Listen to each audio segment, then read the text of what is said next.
because so many in our communities and all around Australia were shocked when we saw the communications failure and the outages that impacted the O services.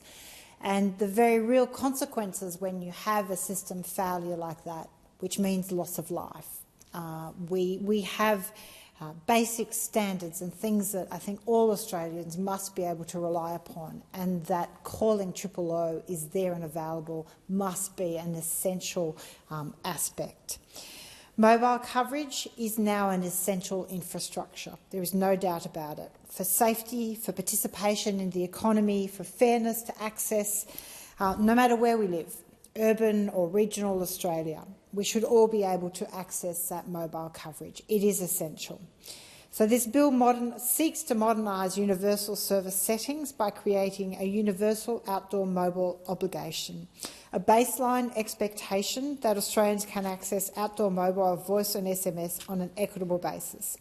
So on that basis, I support this bill because it does close a very real safety gap, especially in regional and remote Australia. And it must be implemented with clear benchmarks, affordability safeguards and service provider accountability so that university is actually practically meaningful and not just a pretty word to have on a piece of legislation. It has to be universal in application in real time out in the real world. Too many Australians still move through places with no mobile coverage at all, on highways, farms, remote work sites, national parks and community roads. When something goes wrong, breakdown, injury, bushfire, flood coverage can be the difference between help is on its way and help never arrived. In September 2025, an Optus network fault linked to a firewall upgrade meant some customers in multiple jurisdictions could not make 000 calls for around 13 hours. And the explanations that have been provided from the government and from those from Optus have respectfully not been satisfactory.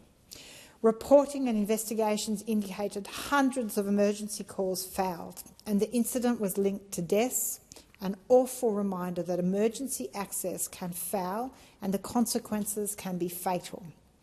So, this is really important. The bill amends the Telecommunications Consumer Protection and Service Standard Act 1999 to establish a framework so that baseline mobile coverage is reasonably available outdoors to all people in Australia on an equitable basis.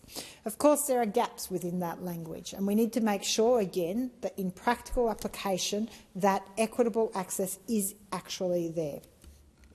So, initially, these changes will apply to the 3 national mobile carriers, Telstra, Optus and TPG, as the primary providers from 1 December 2027.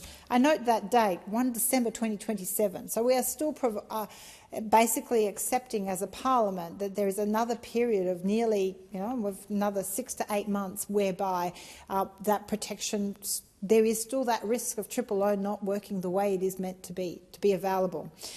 I appreciate that probably providers are saying it's going to take them time to make sure they've complied and make sure these gaps in coverage are there. That's concerning because that says government has to date been asleep at the wheel in making sure we don't have these gaps in service. The obligation will initially centres on voice calls and SMS, not full mobile data. And the framework is technology neutral, allowing providers to meet obligations using existing terrestrial networks where coverage already exists and low Earth orbit satellites in areas without terrestrial coverage. And the bill provides a flexible framework for the Minister and/or ACMA via delegation to set standards, rules and benchmarks, including reliability, call quality, SMS performance and congestion tolerance. While I can understand the practicalities of why the government has crafted the bill in this way, we have to be really clear about where the expectation is. The expectation from the Australian public is that you will not get the kind of outages and failure of 000 the way we saw under the Optus outage. And so whilst the Minister has built into this legislation a framework for flexibility and this deference to ACMA, we have to be very clear that the standards, the rules and benchmarks must meet the expectations of the Australian public. A national baseline for mobile coverage is long overdue. We already accept universal obligations for fixed voice and broadband access, so finally the same principle is being extended to the most popular device Australians carries, our mobile phones. The policy intent and public benefit is clear. Leverage new satellite-to-phone capability to reduce the safety gap across vast areas beyond terrestrial networks. People in regional and remote areas should not be structurally excluded from baseline connectivity simply because putting up a tower in their area isn't profitable. These are essential services that must be available everywhere. It is for that reason why I support the amendment circulated by the member for Indi. Inserting an explicit meaning for concepts like equitable basis and temporary disaster roaming ensures the inclusion of minimum standards for affordability and guarantees access during crises such as climate-driven fires and floods. If baseline coverage exists but people can't afford compatible plans or devices, universality fails in practice. The framework contemplates equitable access, so this must translate into competitive retail offerings, transparent pricing and attention to vulnerable and remote consumers in locations where market competition may be thin. So it's essentially that this actually work in practice and this not be a whitewash over the top of a problem, that we actually have people kept safe with access to a O service that works. Unfortunately, we know disasters are going to escalate in severity, in frequency. We know they are cascading and compounding, which means access to a reliable 000 mobile network is essential for all Australians, especially in regional communities, where we know they are going to bear the brunt of climate disasters. They will be hit the hardest, and they will be the most reliant upon a 000 service that works to make sure they can be safe. There is no doubt, and I have repeated often in this place, we are still so far from doing the investment in resilience and adaptation that is necessary to keep Australians safe in light of the kind of climate-escalated events that are going to occur, that it is essential that the government starts focusing on investing in that safety piece of Australians. And that starts with making sure mobile coverage is available and accessible to all. The bill is not about guaranteeing perfect 5G everywhere. I accept that. But it is about establishing a modern universal service baseline, voice and SMS outdoors, so Australians are not left without a lifeline simply because of geography.